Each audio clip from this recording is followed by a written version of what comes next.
Hey everybody, it's Coach Najee. I'm back with our first official tarot lesson, and we're going to break this down. Remember, I told you in the last video, one of the main things about learning is going to be learning story, a ritual, and the science. What we're going to do right now is we're going to go through a story. And the story is extremely powerful. I remember when I was in church, I used to hate stories. Just in general, just get to the point. But then I recognized I was being stubborn and impatient. Stories are very, very important because they relay messages, human messages. When you hear about abstract theory, abstract concepts, most people can't get that. They can't grasp it. But when you tell somebody, hey man, this is what I've been through, you're condensing time, you're condensing information, and you're going from start to middle to finish, and there's a lesson to be learned. Vitally important. The ritual is going through these cards in order to see how things happen. The rituals build patterns. When you're able to build the pattern, you're able to build a connection within the brain, and you're able to build a habit. That habit turns into a positive pattern. When you have positive patterns, guess what? You can live life on your terms. Well, guess what? Now you've got a story. You have a story. You have your own personal story. And I'm pretty sure it's worth millions if you only allow yourself to tell it. Once you're able to take your own story, put it through these cards, ritualistically keep telling that story, and then you slowly start to add in the science, because that's probably the harder part of learning the minutia and the smaller details. When you have all three of these things together, things change. So I'm going to tell you my story, my own personal life story through the tarot, just through the first 22 cards. Check it out.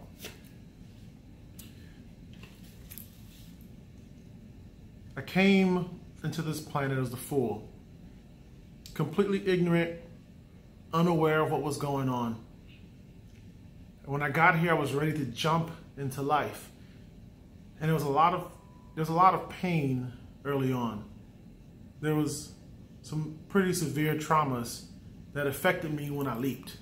When I took that leap of faith, there were some things that happened. In comparison to other people, it wasn't too bad. But it happened. And when I took that leap,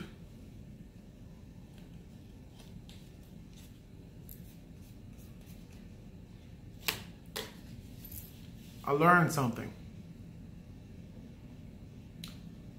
I learned that I wasn't good enough. I learned that no matter what I did, no matter what I felt, no matter what I thought, no matter what I wanted, it wasn't good enough. And I kept asking the question, why? Why aren't I good enough? There's got to be something I'm doing wrong, or there's got to be something wrong with me. And I went to search for that answer. I went searching for it. And when I went searching for it, first place I went was inside my head. The high priestess is talking about the subconscious mind, the internal dialogue. And I had very negative conversation with myself. That was very harsh, very mean, very demanding, very commanding. It used a lot of negative motivation for me to get to the next level.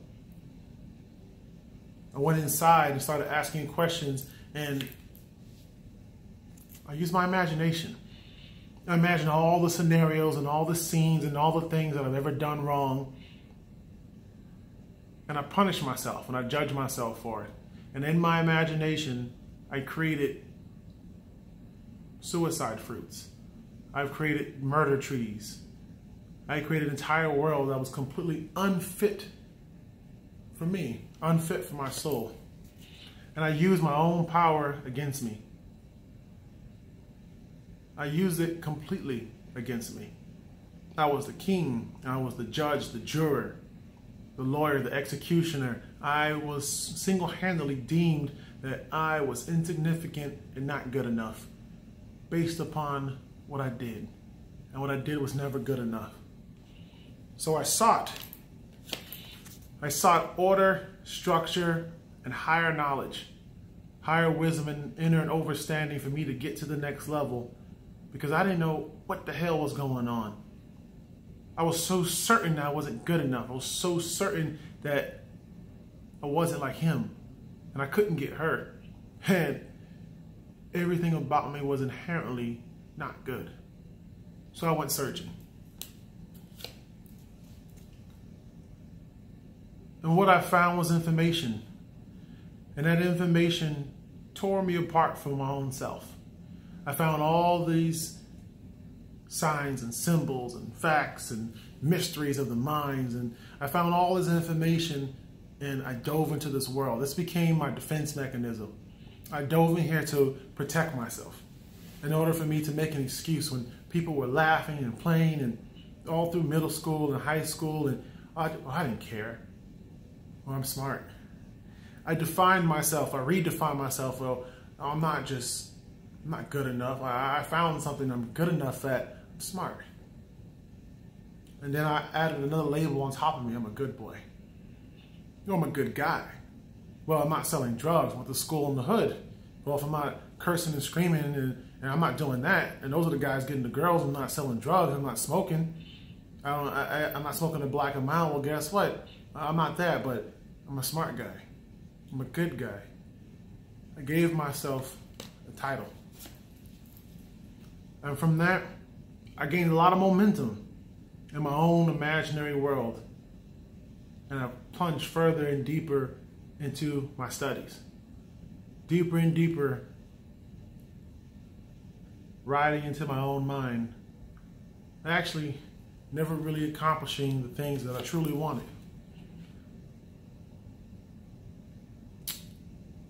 And then I hit a wall, and I recognized that those desires were still there, that sexual appetite, that those desires to be with other human beings and to laugh and to play and to achieve, those things were still there, but I was afraid. And that fear kept coming up. And I recognized that my fears, if I can be able to solve them, my strength is there. It's there, but I wasn't compassionate enough with my own self in order for me to dig down deep and see myself differently. It was just too hard. So I went back to studying. I went more into isolation. This is my new identity. I'm a studier. I'm a good guy. I'm a learner. I went searching for more information. And I got lost in the patterns. I got lost in the cycles, and I threw myself off balance even more. I plunged myself into one mode of being and one mode of thinking, and I got lost in the wheel. I was unable to find my way out, unable to see my own patterns, and I withdrew even more into myself, coming up with more reasons and more logical judgments and conclusions of who I was and who I wasn't. And that's just the way life was. And my favorite line to seal the deal was, I don't care. No, it doesn't matter. I got lost in my own bullshit. And I created an entire system of inequality based off of my entire imagination. You see, through the entire process of my self-judging and my self-condemnation, I didn't know what I was doing at all. I didn't know, but I did it. And I stuck with it because I was good at it. And it was my way out of pain, my way out of to justify why I wasn't something. But then I had to start changing my perspective just a little bit because the pain was getting more intense. You see, I wanted to do what everybody else was doing. I wanted to fit in. Even more so, I wanted to be my own individual. But being my own individual, I really didn't learn how to do that. I really didn't practice how to be my own self and seeing things differently and surrendering and just trying to get to the next level just didn't work. Or it wasn't working for me. And I was having a hard time. I was hanging upside down trying to find out how come I can't run. And then it hit me. The change. Death card tells us that change comes to everyone, and in fact that it did. It came to me. the change, scenery, change of self, graduated, went to college, and thought everything was going to be awesome. And then I stayed there and I got discontent. And then I dropped out and I went to go be a bouncer on South Beach for 7 years, and life started changing. And I thought, man, everything's okay. I can do this. And guess what? Me being smart stopped paying off. 2008 happened. And from $17 an hour down to 15, everything dropped down to 10. Things started changing drastically. The view of myself started changing. And I was working captain of security. Guess what happened? Some other guy who wasn't half as smart as me, or at least smart as I thought I was, he was captain. And I was making $9.50 an hour with a D&G license. And I recognized something was wrong. I needed to make a change. And this is not the way life is supposed to be. And I attempted to balance myself. And I said, I'm going to do this. I'm going to get back in college. I'm going to take care of everything I need to take care of. And everything's going to be fine. I'm going to get it done. And I graduated from Miami-Dade College, and I went to USF. And boom, I thought everything was going to be perfect. Well, guess what? When I got to USF, oh boy, the towers came crashing down. But before they did, I had to rectify some things. I had to go within, and me wanting to fit in, it popped up again. That devil on the inside who said, oh man, you're not good enough. You need to go do this, and you need to go redefine your identity. You need to go play football. You need to go do this. All these things came up in my mind. I said, you know what? I want to party. I want to play. I want to have a great time because I'm smart. There's no way I can fail. I mean, I did it all through high school and middle school and elementary. I made the principal and honor roll and all the other supreme honor roll, the AP and gifted classes. I can do it. I don't have to try that hard. I can just get by. Yeah, you can get by. Go ahead, man. Have some fun. And the startling reality hit me. And I sat on the grass, sitting there just looking when those grades came out. And the class I needed to get a C in, I got a D. I remember sitting with the professor, and he said, hey, you got to read the book. I never read the book, and I always pass. He said, you got to read the book. I didn't read the book. I wasn't doing things necessary, and guess what? I sat there on the grass, I checked my grades, and I lost my scholarship. My world fell apart in an instant. Me being smart stopped working. It failed me. And I knew it was my fault. There was no one to blame for my grades because I'm smart. I had to sit down and call my mom, hey, you know what? I failed. No scholarship, no money. I got to come back home. And the worst thing in my mind at the time was to disappoint my mom, and I was broken. And she said, hey, you know what? Everything happens for a reason. You're coming back to Miami. And I came back. And for me, I took that ride of shame all the way down. I took it all the way down. And through there, I went through multiple internships, learning different things about myself, me saying, hey, you know what, I'm here, I'm back in Miami. Everything has a purpose and has a reason and a season. And there's something I need to know about myself. Something's got to change. I don't know what it was. But I'm going to find it out. Everything happened for a reason.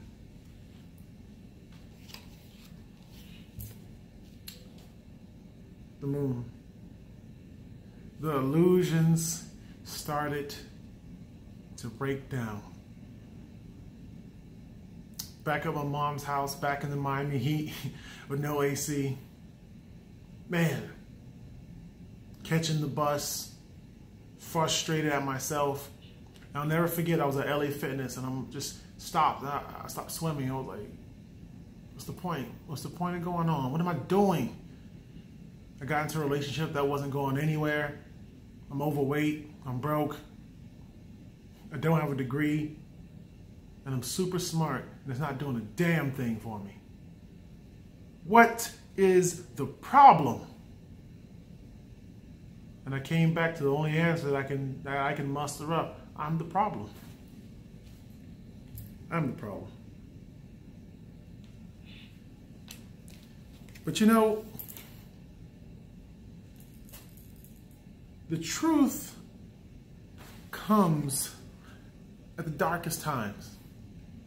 And I went through that process of what they call the dark night of the soul, when your entire reality just cracks and crumbles and falls all apart. In that moment, I said, wait a minute, I'm doing something wrong. I don't know what I'm doing. And in that moment, I stopped judging myself. And I started asking those questions and listening to my own self. And I started asking more questions. Hey, what's wrong with me? It's your fault. I know that, but what else? What else is wrong with me? Well, let's look at your relationship. What'd you try to do? Well, I'm trying to help her, but she won't listen. Well, when's the last time you tried to help somebody? I'm talking to myself. I'm trying to get the truth, trying to get down to the heart of the matter. Well, I remember in middle school, I tried to help this girl and she told me, "Ooh, you're weird. Who thinks like that?" Wait a minute. I recognize, wait a minute, people don't like being told what to do. That's the truth. And I'm telling people what to do. Wait a minute. I tell myself what to do. And that's why it's okay for me to talk to her that way, because I don't see a problem with it. Wait a minute. It's damn if you do, damn if you don't. She's trying, but now it needs to be better and better and better and better. Wait a minute. I'm very judgmental to myself. I'm very mean. Wait a minute. Wait a minute. I pass judgment upon myself. And in that time and in that moment of me passing judgment, I look back and I look at everything that I've ever done everything I've done has been based on judgment. And in that moment, I started to crack and crumble in my entire belief system. Everything that I thought was real, everything that I thought that I knew started to fall apart. And I said, wait a minute. I made all this up. I made all of it up. I told myself I wasn't good. I went to go look for the evidence. I kept doing the same things over and over again. I kept asking the same questions. I kept gathering the same evidence. I passed judgment upon my entire life. I said, I don't look good. I came to that conclusion based off of whatever. When I recognized that my entire world of me not being good enough was built on selfishness and arrogance, I had to recognize, wait a minute, my higher call to purpose, me hearing that trumpet of grace and inner and overstanding, and that sound of change. I didn't allow myself to change. I defined myself off of compare and contrast. And I'm talking to myself, wow, I didn't even think my entire life was based off of me judging myself in comparison to other people. This is how my life was built. This is the judgment I cast upon my own self. And in that moment, I started to recognize, wait a minute, I am at fault. I am the problem. My problem is my thinking. The problem is my thinking. And I recognize I never applied the concepts. I didn't apply the concepts to my life. I knew a bunch of stuff, but I never applied it in reality. I knew a bunch of abstract information, but that's all it was. I was still a fucked up person with a bunch of knowledge. And that's when I recognized being smart doesn't mean anything. Being able to pass a test doesn't mean anything if you're not applying it to reality. Being smart doesn't guarantee you anything. I had an ego problem. I was up here because I was this and I expected things. I had unrealistic expectations. And I allowed myself to get real honest. And all, you see that coffin? That's all the bullshit and the BS and the belief systems that I started to recognize that was holding me back, that was keeping me down. I had to get honest. I'm greedy. I'm a liar. I don't want to work. I'm afraid of work. I'm afraid of getting to the next level. I'm afraid of accomplishing my dreams. I'm afraid. I'm terribly afraid. And it's easier for me to overeat. It's easier for me to isolate myself. It's easier for me to tell myself lies that sound nice. Oh, it's not that serious. Well, I don't care. Lies. I drowned in my own disbelief. I drowned in my own bullshit. I created an entire life that was completely unworthy of living. Completely. I didn't even want to be me. I stood there and I recognized if I created a life completely unworthy of living that I didn't even want to live, and I did that, how powerful am I? Huh? How powerful am I that I can create a life completely unworthy of living, completely devoid of joy and real happiness and self-expression? If I can do that,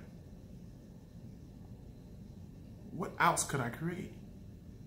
If I can create a life of arrogance and pride, if I can create a life of hidden and suppressed lust and anger, if I could do that, if I can live a life of poor communication skills, all based off of what I believe, if I've practiced self-destruction for so long, is it possible that I can change?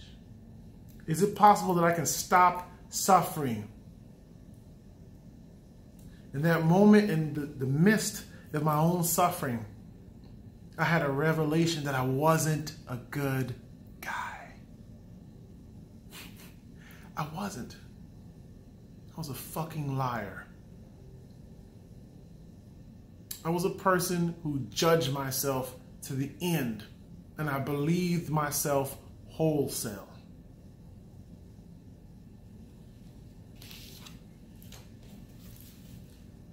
And in that reality, when I was able to be honest with myself and put all my BS on the table, I was able to see my world. This is the world card. I was able to look at my actions, my desires, my emotions, and my thoughts, and I was able to create victory. I was able to synthesize the information that I got from my own self through honesty, through active listening, powerful questioning, and having an objective perspective. I was able to gain a level of awareness that allowed me, that set the foundation for me to change my entire existence, to change the way I breathe and I walk and I smile and everything. Everything changed when I dived into myself and I allowed myself to be honest. And from that honesty, from the demonic life, the hellish life that I created, that became the foundation for me to create heaven on earth. So we have a story. We have a story of the fool who comes into earth, learns some things as a child. As a child, we all learn some things, and we take that information, we build an entire life. Whether we learned it through school, through traumatic events, family, friends, culture, environment, media, television. We're always downloading information, and the takeaway is to start to check the quality of that information. Just because you believe it doesn't make it true. I lived an entire life, most of my life, believing I was completely not good enough, completely inadequate, always needing to perform to measure up. And that was my life for a long time. Now I know a lot of you exist currently right now in that world, feeling completely inadequate, continuously trying to gather tools and knowledge for you to get to the next level. But it's not working, is it? You got all your tools, you got all your little knickknacks, you got your love and light, you got your meditations, you got your mantras, and somehow you're still fucked up. Somehow, you're still not a better person. Somehow, you've learned all these things. You're not making any more money. Somehow, you don't have that inner peace that you really want. Somehow, you're not balanced. It's about self-awareness, becoming aware of what's going on inside of the self. And once you're able to be honest about that, once you're able to really dive in, the truth will set you free. The truth will set you free from what? From a lie.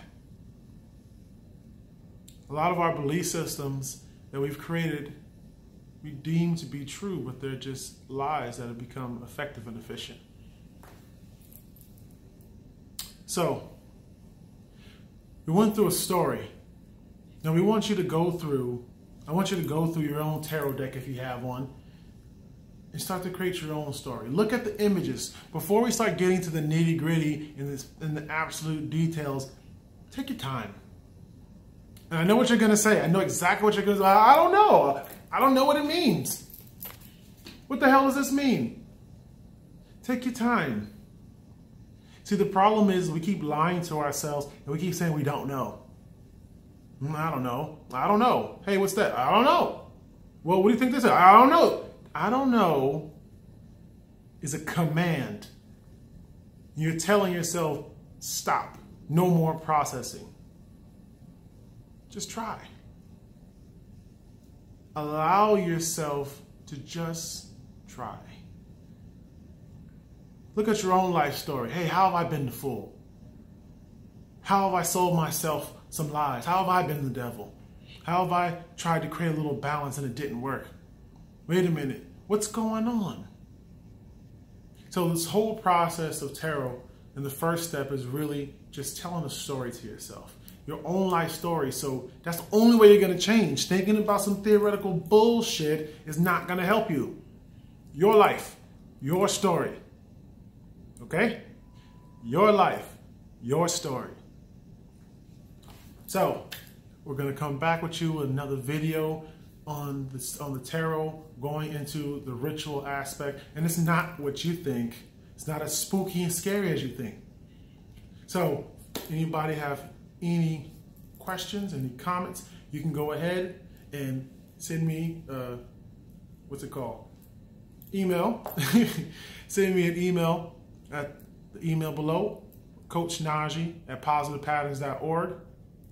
Don't forget to like the video. Don't forget to subscribe. And remember, we want to heal trauma, stop drama, and end karma so you can be unconditionally you. Later.